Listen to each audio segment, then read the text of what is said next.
यह कहानी सिर्फ एक औरत की नहीं, बल्कि उन तमाम औरतों की है जो ससुराल में अपनी पहचान, सम्मान और अस्तित्व के लिए हर दिन संघर्ष करती है। हर अध्याय में एक नई औरत की कहानी, कहीं आंसू है, कहीं उम्मीद है, कहीं विद्रोह और कहीं आत्मसम्मान की जीत। शादी, एक ऐसा शब्द जो हर लड़की के दिल में उम्मीदों का समंदर लेकर आता है।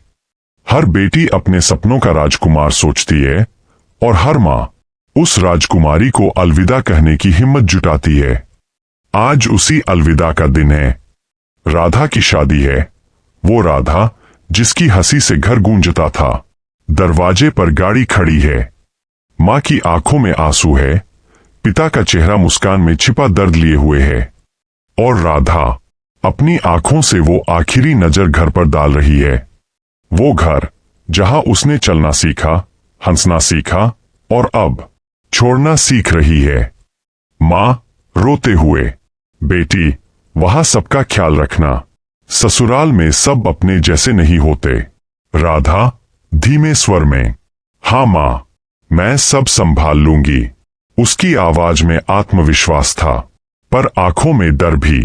डर उस नए संसार का जहां उसे पराया घर कहा जाएगा।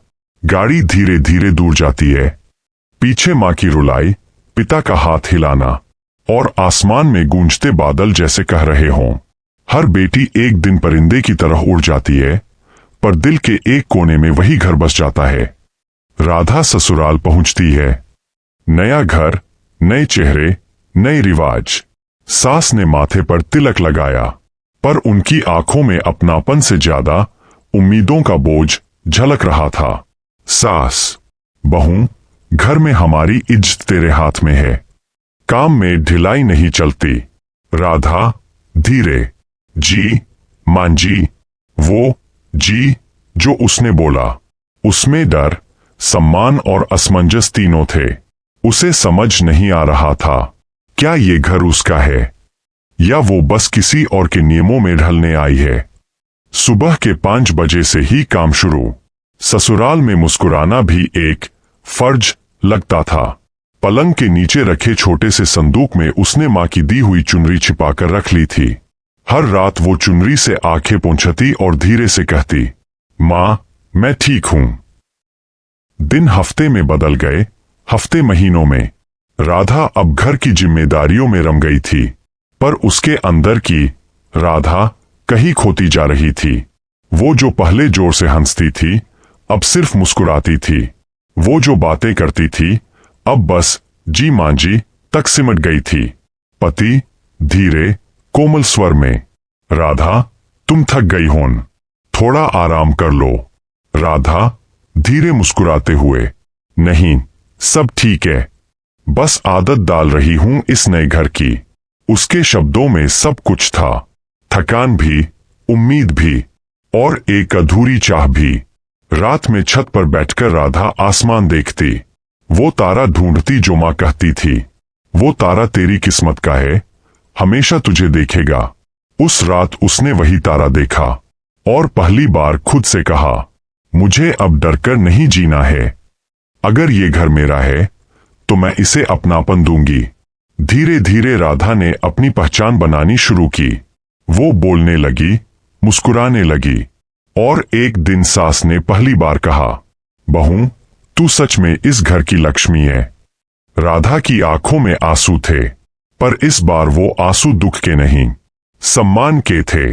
हर औरत अपने ससुराल में राधा बनती है, कभी चुप, कभी टूटी हुई, कभी मजबूत, पर जो बोलना सीख जाए वो अपने घर की कहानी खुद लिखती है। सविता की शादी एक मध्यम वर्गीय परिवार में हुई थी। ससुराल में 4 लोग थे, सास, ससुर, देवर और उसका पति अरुण।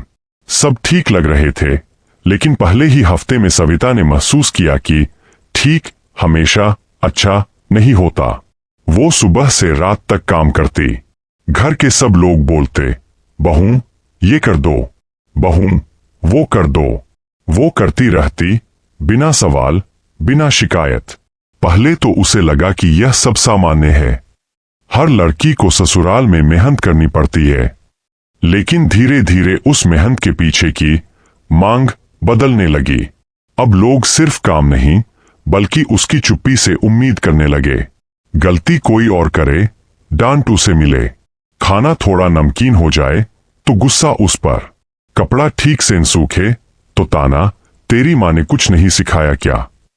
सविता हर बार बस एक ही जवाब देती, अगली बार ध्यान रखूंगी। और धीरे धीरे उसकी आवाज गायब होने लगी। शुरुआती महीनों में वो रोती थी, लेकिन अब वो रो भी नहीं पाती थी। उसके भीतर एक दीवार बनने लगी थी, एक चुप्पी की दीवार, जिसके उस पार उसके सारे जज्बात, सवाल और दर्द कैद थे। घर में सबके बीच होते हुए भी वो अकेली थी। रात को जब अरुण बगल में सो जाता, वो आसमान की तरफ देखती और सोचती, क्या शादी का मतलब सिर्फ निभाना है? क्या औरत की खुशी मायने नहीं रखती? हर दिन वही दिनचर्या। सुबह जल्दी उठना, चाय बनाना, सबका नाश्ता तैयार करना, कपड़े धोना, खाना बनाना और रात में सबसे बाद में खाना खाना। सविता का कोई वक्त नहीं था जो सिर्फ उसका हो। वो अपने लिए नहीं जी रही थी, बस दूसरों की उम्मीदों के लिए सांस ले रही थी। एक दिन मायके से फोन आया। माँ पूछ रही थी, बेटी कैसी है? उसने बस कहा, मैं ठीक हूं मां, बहुत अच्छा है सब। पर उसके शब्दों के पीछे एक ऐसा दर्द छिपा था जो मां भी सुन नहीं पाई। दिन बीतते गए, दीवारें और ऊंची होती गईं। वो दीवारें सिर्फ कमरे की नहीं थीं, वो सविता के मन की थीं। कभी किसी ने पूछा नहीं कि वो खुश है या नहीं। हर कोई बस यह चाहता था कि वो चुप रहे, शालीन रहे और आदेश माने। पर इंसान चाहे जितनी भी चुप्पी ओढ़ ले, भीतर की आवाज एक दिन बाहर आ ही जाती है। सविता का वो दिन तब आया जब उसकी सास ने पूरे परिवार के सामने उसे बेइज्जत कर दिया। कारण मामूली था, लेकिन ताना गहरा था। हमारे घर की बहू कभी अपनी जुबान नहीं खोलती, बस काम करती है। ऐसी ही रहना।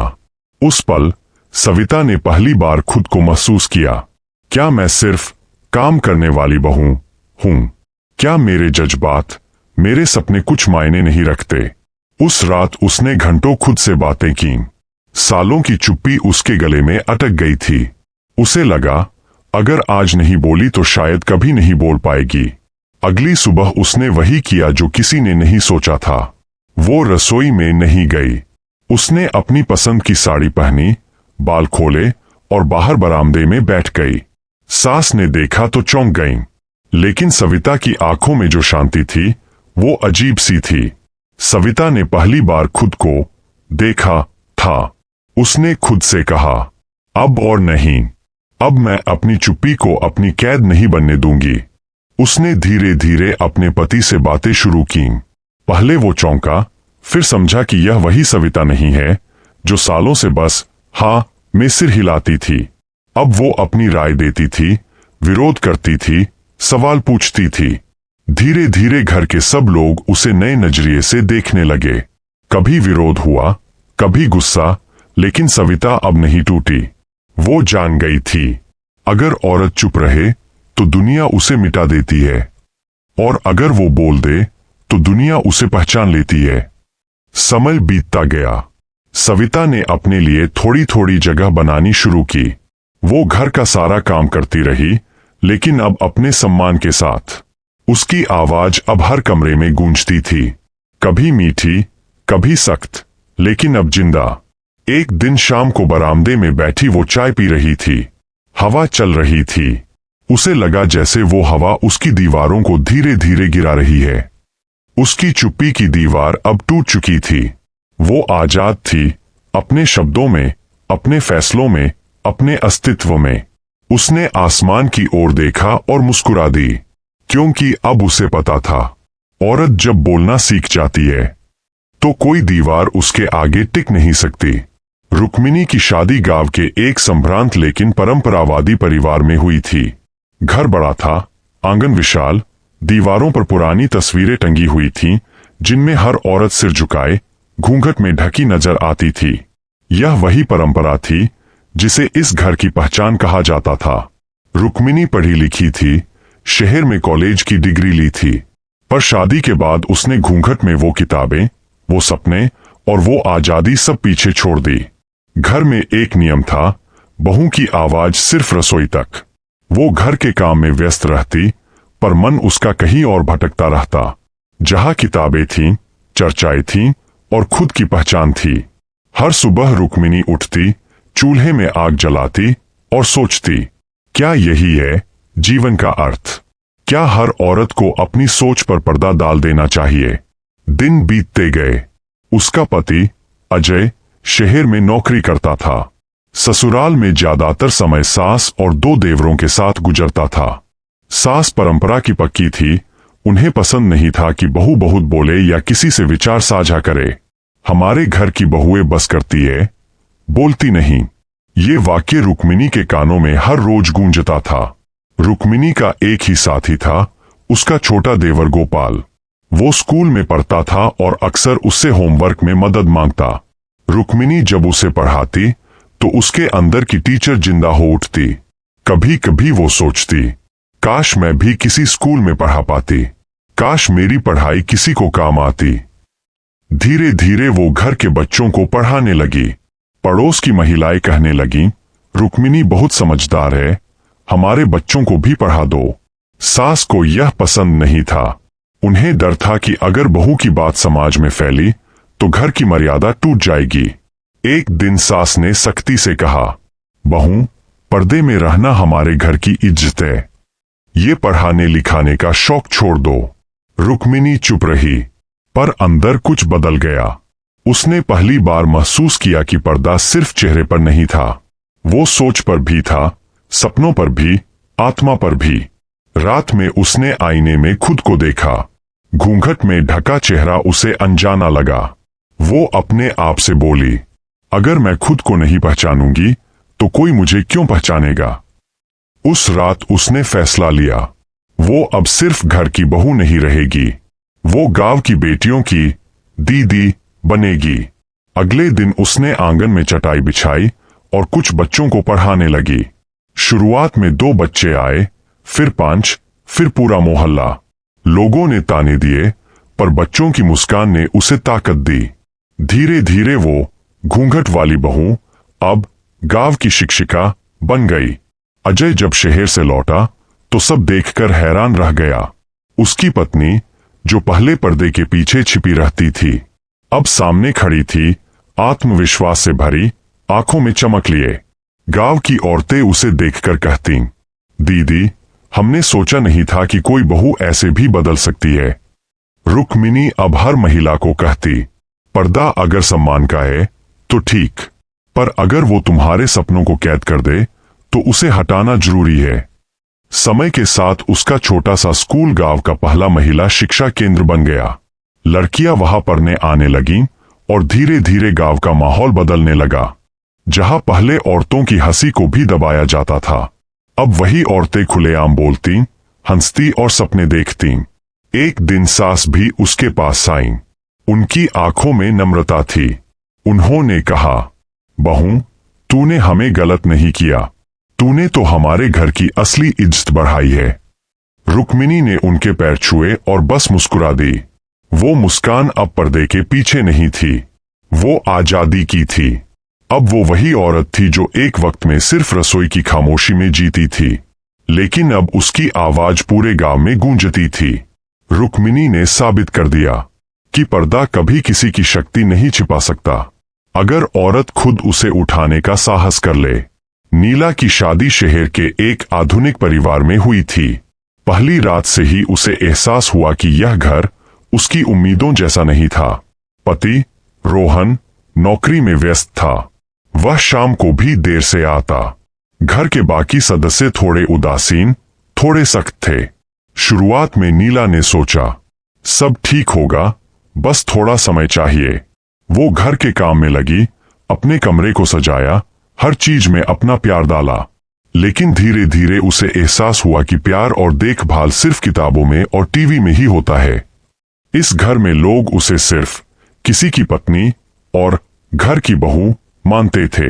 नीला के भीतर की संवेदनशीलता धीरे धीरे अकेलेपन में बदल गई। सुबह से रात तक काम करने के बावजूद कोई उसकी प्रशंसा नहीं करता, कोई पूछता नहीं, तुम कैसी हो? कोई महसूस नहीं करता कि उसका दिल भी किसी का इंतजार कर रहा है। दिन बीतते गए। नीला रात को अपने कमरे में अकेली बैठती, पुराने घर की यादों में खो जाती। मायके की खुशियों और अपनापन की याद उसे हर रोज तड़पाती। वो अक्सर अपने हाथों से पुराने फोटो देखती और सोचती, क्या मैं हमेशा सिर्फ अधूरी दुल्हन रहूंगी? एक दिन रोहन ने उसे फोन पर कहा, आज ऑफिस में देर हो जाएगी, तुम डिनर खुद ही कर लेना। नीला बस मुस्कुराई, पर उसके अंदर एक सवाल पैदा हुआ, क्या शादी का मतलब सिर्फ अकेलेपन में जीना है? क्या पति की उपस्थिति ही प्यार की परिभाषा है? नीला ने महसूस किया कि उसका जीवन सिर्फ इंतजार और कर्तव्य तक सीमित नहीं रह सकता। उसने छोटे छोटे बदलाव शुरू किए। रोज सुबह वो जल्दी उठती, खुद के लिए थोड़ी सी चाय बनाती, कुछ पल किताब पढ़ती। धीरे धीरे उसने अपने लिए भी समय निकालना शुरू किया। फिर उसने घर में बदलाव लाने की ठानी। रसोई में सिर्फ खाना बनाने के बजाय उसने अपने अंदाज में घर को सजाया, फूल रखे और छोटे छोटे कामों में खुशियां ढूंढना शुरू किया। घर वाले पहले कुछ असहज हुए, पर धीरे धीरे उनकी निगाहों में सम्मान और प्यार की झलक आने लगी। नीला ने पाया कि अधूरी दुल्हन सिर्फ बाहरी नजर में अधूरी होती है, अंदर से वो अपनी पहचान बना सकती है, अपने जीवन में खुशियां खोज सकती है। उसने छोटे छोटे कदम उठाए, लेकिन सबसे बड़ा कदम उसने खुद के लिए उठाया। उसने खुद को प्यार करना शुरू किया। धीरे धीरे नीला अपने पति के साथ भी बेहतर संबंध बनाने लगी। वो अब केवल इंतजार करने वाली नहीं थी, बल्कि संवाद और समझ के साथ अपनी जिंदगी जी रही थी। उसकी मुस्कान अब सिर्फ जरूरतों की नहीं, बल्कि उसकी अपनी खुशियों की थी। समाप्ति में नीला ने अपने कमरे की खिड़की से बाहर देखा। रात का आसमान सितारों से भरा था। उसने खुद से कहा, मैं अधूरी नहीं, मैं सिर्फ अपनी राह पर चल रही हूं, और इसी राह में मुझे मेरी पहचान मिलेगी। नीला की कहानी यह सिखाती है कि अकेलापन, उपेक्षा और चुनौतियां चाहे कितनी भी बड़ी हों, एक औरत अपनी आंतरिक शक्ति और साहस से पूरी औरत बन सकती है, भले ही ससुराल या समाज उसे अधूरी समझे। शालिनी की शादी के 2 साल बाद उसका जीवन पूरी तरह बदल गया। एक बेटे की मां बनने के बाद उसके घर में खुशियां आईं, लेकिन वही खुशियां उसके लिए नई चुनौतियां भी लेकर आईं। ससुराल वाले उसे अब सिर्फ बच्चे की मां के रूप में देखने लगे। देखो, बच्चा तो तुम्हारे हाथ में है, अब तुम्हारा काम सिर्फ उसे पालना है। शालिनी ने पहली बार महसूस किया कि उसके अस्तित्व का मूल्य केवल उसकी मातृत्व क्षमता तक सीमित हो गया था। पहले महीने वो बच्चे की देखभाल में व्यस्त रही, पर धीरे धीरे उसे एहसास हुआ कि उसका पति और परिवार सिर्फ उसके काम और जिम्मेदारियों में व्यस्त थे। कोई पूछता नहीं था कि शालिनी खुद कैसी है। उसकी थकान, उसके सपने, उसकी खुशियां सब दबा दिए गए थे। एक दिन शालिनी ने देखा कि बेटे की पहली हंसी में भी सास और ससुर के चेहरे पर सिर्फ संतोष का भाव था। किसी ने बच्चे के साथ उसके प्यार को नहीं देखा। शालिनी का दिल टूट गया, पर उसने आंसू पोंछे और खुद से कहा, अगर मैं खुद मजबूत नहीं रहूंगी, तो मेरा बच्चा भी मजबूत नहीं बन पाएगा। शालिनी ने अपनी मातृत्व यात्रा को सिर्फ पालन पोषण तक सीमित नहीं रहने दिया। उसने बच्चे को प्यार देने के साथ साथ अपनी पहचान भी बनाने की ठानी। हर सुबह वो जल्दी उठती, बच्चे को तैयार करती और उसके छोटे छोटे कदमों की तारीफ करती। पर दिन के बीच में खुद के लिए भी समय निकालना शुरू किया, किताबें पढ़ना, छोटे छोटे शौक पूरे करना। समय के साथ शालिनी ने महसूस किया कि उसका संघर्ष केवल अपने लिए नहीं है, ये उसके बेटे के भविष्य के लिए भी है। उसे यह दिखाना कि औरत सिर्फ पालन पोषण की मशीन नहीं होती, बल्कि उसका भी हक है खुश रहने का। ससुराल में बदलाव आसान नहीं था। सास ने कई बार नाराजगी दिखाई, पर शालिनी ने हार नहीं मानी। उसने अपने छोटे कदमों से परिवार को समझाया कि बच्चा और मां दोनों की खुशियां जरूरी है। धीरे धीरे घर में एक बदलाव आने लगा।